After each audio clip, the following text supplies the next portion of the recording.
ಇಂದೇ ಡೌನ್ಲೋಡ್ ಮಾಡಿ ಮತ್ತು ನಿಮ್ಮ ನೆಚ್ಚಿನ ಶೋಗಳನ್ನು ಆನಂದಿಸಿ.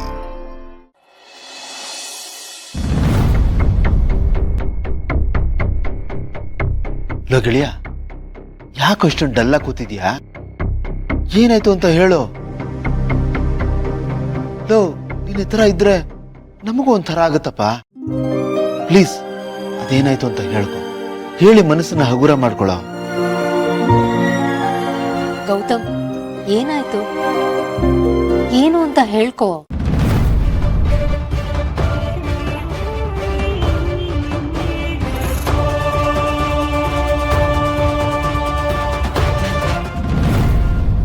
ಗೆಳೆಯ, ಸಮಾಧಾನ ಮಾಡ್ಕೊಳ್ಳೋ. ನಿನ್ನ ಲೈಫಲ್ಲಿ ಎಷ್ಟೊಂದು ನೋಡಿದ್ಯಾ ನೀನು. ಎಂತೆಂಥ ಪ್ರಾಬ್ಲಮ್ನ ಫೇಸ್ ಮಾಡಿದ್ಯಾ. ಅದರಲ್ಲಿ ಇದು ಒಂದು ಅಂತ ಅನ್ಕೋ. ಧೈರ್ಯವಾಗಿ ಫೇಸ್ ಮಾಡು, ಎಲ್ಲ ಒಳ್ಳೇದಾಗುತ್ತೆ ಕಣೋ. ಎಷ್ಟು ಅಂತ ನೋವು ತಿನ್ಲು, ಒಂದಾದ್ಮೇಲೆ ಒಂದು ಈ ಥರದ್ದು ಏನಾದ್ರೂ ಒಂದು ಆಗ್ತಾನೆ ಇರುತ್ತೆ. ಇಷ್ಟು ಅಂತ ತಡ್ಕೊಳ್ಳೇಬೇಕು ಗೆಳೆಯ. ನೀನ್ ಈ ತರ ಸೋತ್ ಕೂತ್ಬಿಟ್ರೆ ಹೆಂಗ್ ಹೇಳು? ನಿನ್ ಮೇಲೆ ಎಷ್ಟೊಂದು ಜವಾಬ್ದಾರಿ ಇದೆ. ನಿನ್ ಮೇಲೆ ಡಿಪೆಂಡ್ ಆಗಿರೋರು ಎಷ್ಟೊಂದು ಜನ ಇದ್ದಾರೆ. ಅವ್ರೆಲ್ರೂ ನೀನ್ ನೋಡ್ಕೋಬೇಕಲ್ವೇನೋ. ಎಲ್ಲ ನಿಭಾಯಿಸ್ಕೊಂಡು ಹೋಗು, ಎಲ್ಲ ಒಳ್ಳೇದಾಗುತ್ತೆ. ದಯವಿಟ್ಟು ಈ ತರ ವೀಕ್ ಆಗಿ ಕೂತ್ಕೋಬೇಡ ಪ್ಲೀಸ್. ಜೀವನ ಬಹಳ ವಿಚಿತ್ರ ಕಣ. ಒಂದ್ಸತಿ ನನ್ನ ಬಗ್ಗೆ ನಾನು ಯೋಚನೆ ಮಾಡಿದ್ರೆ ನನಗೆ ಅನ್ಸುತ್ತೆ, ಎಲ್ಲ ಇದ್ದು ಏನು ಇಲ್ಲಿರೋ ಭಿಕ್ಷುಕಂತರ ಇದ್ದೀನಿ. ನಿರ್ಗತಿಕ ಅನ್ಸುತ್ತೆ. ಹಣ, ಆಸ್ತಿ, ಅಂತಸ್ತು ಎಲ್ಲ ಭಗವಂತ ಯಥೇಚ್ಛವಾಗಿ ಕೊಟ್ಟಿದ್ದಾನೆ. ಯಾವ್ದು ಬೇಕೋ ಅದನ್ನೇ ಕೊಟ್ಟಿಲ್ಲ. ನೆಮ್ಮದಿ ಇಲ್ಲ, ಕಣ್ ತುಂಬ ನಿದ್ದೆ ಇಲ್ಲ, ಎಲ್ಲ ಇದ್ದು ಏನು ಇಲ್ಲ ಅನ್ನೋ ಥರ ಇದ್ದೀನಿ. ಎಲ್ಲ ವ್ಯರ್ಥ ಕಣ. ಗೆಳೆಯ, ಯಾಕೋ ಹಾಗ ಅನ್ಕೋತೀಯ? ದೇವ್ರು ನಿನ್ಗೆ ಏನೋ ಕಡಿಮೆ ಮಾಡಿದಾನೆ. ಕಳೆದೋಗಿರೋ ಅಮ್ಮ ತಂಗಿ ಸಿಗೋ ತರ ಮಾಡ್ದ. ಅತ್ತಿಗೆ ಅಂತ ಹೆಂಡ್ತಿನ ಕೊಟ್ಟ, ಮುತ್ತಿನಂತ ಮಕ್ಕಳನ್ನ ಕೊಟ್ಟ. ಇನ್ನೇನೋ ಬೇಕು ನಿನಗೆ? ಅದೇಪ ನನಗೂ ನೋವಾಗ್ತಾ ಇರೋದು. ಎಲ್ಲ ಕೊಡ್ತಾನೆ, ಕೊಟ್ಟು ಕಿತ್ಕೊಂಡ್ಬಿಡ್ತಾನೆ.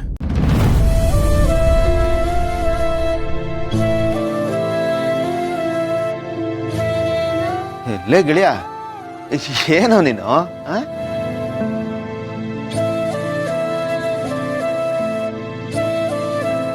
ನನಗೆ ಅಮ್ಮಂದ ಯೋಚನೆ ಆಗ್ಬಿಡ್ತೆ ಕಣ. ಅಮ್ಮನಿಗೋಸ್ಕರ ಎಷ್ಟು ವರ್ಷ ಕಾದೆ. ಅಮ್ಮನ ನೋಡಿದ್ರೆ ಸಾಕು, ಅವಳು ಸಿಕ್ಕರೆ ಸಾಕು ಅಂತಿದ್ದೆ. ಅವಳು ಸಿಕ್ಕಲು ಬಹಳ ಖುಷಿ ಆಯ್ತು. ಬಟ್ ಆ ಭಗವಂತ ಬರೋ ಜೊತೆ ಶಾಪ ಕೊಡೋ ಹಾಗೆ ಅಮ್ಮನ್ನ ಈ ಸ್ಥಿತಿಲಿ ತಂದು ಕೊಟ್ಟಿದ್ದಾನೆ. ಅಮ್ಮ ಸಿಕ್ಬಿಟ್ಲು ಅಂತ ಖುಷಿ ಪಡ್ಲು ಅಥವಾ ಅಮ್ಮನಿಗೆ ಹೀಗಾಯ್ತಲ್ಲ ಅಂತ ದುಃಖ ಪಡ್ಲು ನನಗಂತೂ ಅರ್ಥ ಆಗ್ತಾ ಇಲ್ಲ. ಆ ದೇವರು ಖುಷಿನ ಪೂರ್ತಿಯಾಗಿ ಅನುಭವಿಸೋದಕ್ಕೂ ಬಿಡ್ತಾ ಇಲ್ಲ. ಖುಷಿ ಅನ್ನೋದು ನನ್ನ ಹಣೆಯಲ್ಲಿ ಬರಲಿಲ್ಲ ಕಣ. ನಾನು ಇರೋ ತನಕ ಹೀಗೆ ನೋವು ತಿನ್ಕೊಂಡೇ ಇರಬೇಕು, ನೋವು ತಿನ್ಕೊಂಡೇ ಹೋಗ್ಬೇಕು ಅಂತ ದೇವ್ರು ಡಿಸೈಡ್ ಮಾಡ್ಬಿಟ್ಟಿದ್ದಾನೆ. ಪ್ಲೀಸ್ ಗೌತಮ್, ಆ ಥರ ಎಲ್ಲ ಮಾತಾಡ್ಬೇಡ. ನಮ್ಮನ್ಸ್ಗೂ ನೋವಾಗುತ್ತೆ. ಗೆಳೆಯ, ಎಲ್ಲ ಸರಿ ಹೋಗುತ್ತೆ ಕಣೋ. ಒಂದು ಸ್ವಲ್ಪ ಟೈಮ್ ಬೇಕಷ್ಟೇನೆ. ಅಮ್ಮನೂ ಸರಿ ಹೋಗ್ತಾರೆ. ಅದಕ್ಕೆ ಈಗ ಬಾಣಂತೆ ಕಣೋ. ಮಗುನು ಇನ್ನು ಚಿಕ್ಕದು. ಅವ್ರನ್ನ ನೋಡ್ಕೊಳ್ಳೋ ಜವಾಬ್ದಾರಿ ನಿಂದಪ್ಪ. ಈಗ ನೀನೇ ಈ ತರ ಬೇಜಾರು ಮಾಡ್ಕೊಂಡು ಕೂತ್ಕೊಂಡ್ಬಿಟ್ರೆ ಹೆಂಗಪ್ಪ? ಸ್ವಲ್ಪ ಅದಕ್ಕೆ ಬಗ್ಗೆ, ಮಗು ಬಗ್ಗೆ ಯೋಚನೆ ಮಾಡು. ನಿನ್ ಮೇಲಿರೋ ಜವಾಬ್ದಾರಿ ಬಗ್ಗೆ ಗಮನ ಕೊಡು. ಜವಾಬ್ದಾರಿ ಜೀವನ ಪೂರ್ತಿ ಇದೇ ಆಗೋಯ್ತಲ್ಲ. ಏನೇ ಆದ್ರೂ, ಏನೇ ಹೋದ್ರು, ಮನಸ್ಸಿಗೆ ಗಾಯ ಆಗಿ ರಕ್ತ ಸುರಿತಾ ಇದ್ರು ನಮ್ಮ ಜವಾಬ್ದಾರಿ ನಾವು ಬಿಡೋ ಹಾಗಿಲ್ಲ. ಆಗಿರೋ ನೋವಿನ ಜೊತೆ ಇದ್ರ ಭಾರ ಬೇರೆ. ಏನು ಮಾಡೋಕ್ಕಾಗಲ್ಲ ಗೆಳೆಯ. ಎಲ್ರ ಜೀವನ ಒಂಥರ ಹೀಗೇನೆ. ನಮಗ್ ಬೇಕೋ ಬೇಡವೋ ಈ ಪ್ರಪಂಚಕ್ಕೆ ಬಂದ್ಬಿಟ್ಟಿರ್ತೀವಿ. ಬಂದ ಮೇಲೆ ನಮ್ಮ ಪಾತ್ರಗಳನ್ನ, ನಮ್ಮ ಜವಾಬ್ದಾರಿನ ನಿಭಾಯಿಸ್ಲೇಬೇಕಲ್ಲ. ಅದನ್ನ ಬಿಡಕ್ಕಂತೂ ಆಗಲ್ಲ ಅಲ್ವಾ ಗೆಳೆಯ? ಕಷ್ಟ, ನಷ್ಟ, ನೋವು ಯಾರಿಗಿರಲ್ಲ ಹೇಳು? ಎಲ್ರಿಗೂ ಇರುತ್ತೆ. ಅದ್ರ ಮಧ್ಯೆನೇ ಜೀವನ ನಡೆಸ್ಬೇಕು. ಹಾಗೆ ನೋಡಿದ್ರೆ ಕಷ್ಟಗಳ ಮಧ್ಯೆನೇ ಖುಷಿ ಹುಡುಕ್ಬೇಕು ಕಣೋ. ಅದೇ ಜೀವನ ಗೆಳೆಯ. ಇದು ಅಮ್ಮನ ವಿಷಯ. ಚೆನ್ನಾಗಿ ಯೋಚನೆ ಮಾಡಿ ನಿರ್ಧಾರ ಮಾಡು. ಆದ್ರೆ ಒಂದಂತೂ ಸತ್ಯನಪ್ಪ, ಖಂಡಿತ ಒಳ್ಳೇದಾಗುತ್ತೆ. ಸರಿ, ಬರ್ತೀನಿ. ಬೇಡ, ಹುಷಾರು. ಹಾ.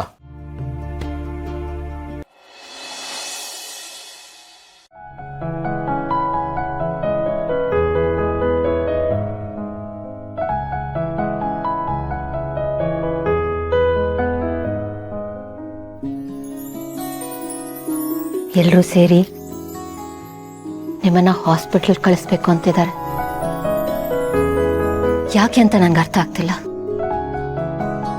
ನನ್ನ ಪ್ರಕಾರ ನಿಮ್ಗೇನೂ ಆಗಿಲ್ಲ, ನೀವು ಹುಷಾರಾಗೇ ಇದ್ದೀರಾ. ನನಗೆ ನಿಮ್ಮ ಬಗ್ಗೆ ಗೊತ್ತುತ್ತೆ. ಯಾರಿಗೂ ತೊಂದರೆ ಕೊಡದೇ ಇರುವಂಥ ವ್ಯಕ್ತಿತ್ವ ನಿಮ್ದು. ನೀವು ಬೇಕಿದ್ರೆ ನೋವು ನುಂಗ್ತೀರಾ, ಆದ್ರೆ ಇನ್ನೊಬ್ರಿಗೆ ನೋವು ಕೊಡಲ್ಲ. ನಿಮ್ಮಿಂದ ಯಾವತ್ತೂ ಯಾರಿಗೂ ಹಾನಿ ಆಗಲ್ಲ. ಅಪ್ಪ ನಿಮ್ಮನ್ನ ದೇವ್ರು ಅಂತ ಹೇಳ್ತಾರೆ. ನನ್ನ ಪಾಲ್ಗೂ ನೀವು ದೇವ್ರೆ. ಯಾರು ಏನ್ ಬೇಕಾದ್ರೂ ಹೇಳಿ, ನನಗನ್ಸುತ್ತೆ ನೀವು ಹುಷಾರಾಗೇ ಇದ್ದೀರಾ ಅಂತ. ಅತ್ತೆ ನಾನು ನಿಮ್ಮ ಮಾತನ್ನ ನಂಬ್ತೀನಿ. ನೀವ್ ಹೇಳಿ, ನೀವು ಹಾಸ್ಪಿಟಲ್ಗೆ ಹೋಗ್ಬೇಕಾ? ಅದರ ಅವಶ್ಯಕತೆ ಇದೆಯಾ? ಇಲ್ಲ ಅಲ್ವಾ? ಏನ್ ಮಾಡ್ಲಿ ನಾನು?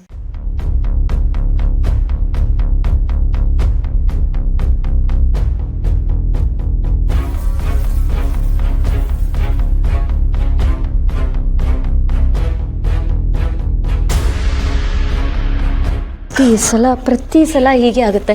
ನೀವೇನೋ ಹೇಳೋದಕ್ಕೆ ಪ್ರಯತ್ನ ಪಡ್ತೀರಾ, ಆದ್ರೆ ಅದು ನನಗೆ ಅರ್ಥ ಆಗಲ್ಲ. ಐಮ್ ಸಾರಿ ಅತ್ತೆ, ಐಮ್ ರಿಯಲಿ ಸಾರಿ. ನಿಮ್ಮ ಮಾತನ್ನ ಅರ್ಥ ಮಾಡ್ಕೊಳ್ತಿಲ್ಲ ಅನ್ನೋ ಗಿಲ್ಟು ನನಗೆ ಕಾಡ್ತಾನೆ ಇರುತ್ತೆ. ಒಂದೊಂದ್ಸಲ ಎಲ್ಲಾನು ಸುಲಭವಾಗಿ ಅರ್ಥ ಆಗೋಗುತ್ತೆ. ಅವತ್ತೊಂದು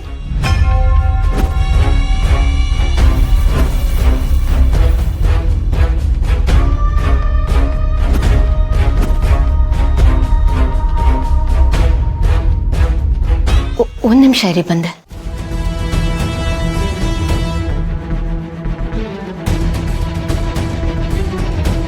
ಅತ್ತೆ, ಅವತ್ತು ಸುಧಾ ಗಂಡ ಸರಿ ಇಲ್ಲ ಅಂತ ಫೋಟೋ ಅಲ್ಲಿ ಗೀಚ್ಬಿಟ್ಟು ನೀವು ನನ್ಗೆ ಹೇಳಿದ್ರಲ್ಲ, ಅದೇ ಥರ ನೀವು ನನಗೇನು ಹೇಳ್ಬೇಕು ಅನ್ಕೊಂಡಿದ್ದೀರಾ ಇದ್ರಲ್ಲಿ ಬರೀರಿ ಅತ್ತೆ.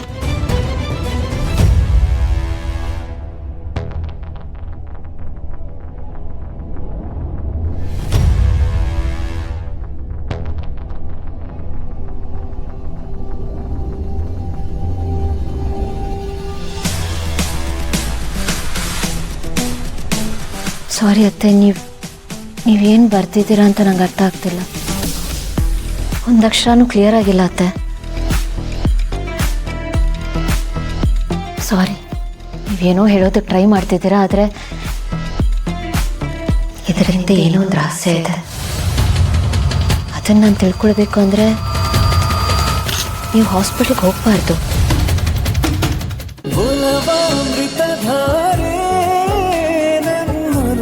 ಅಮೃತಧಾರೆ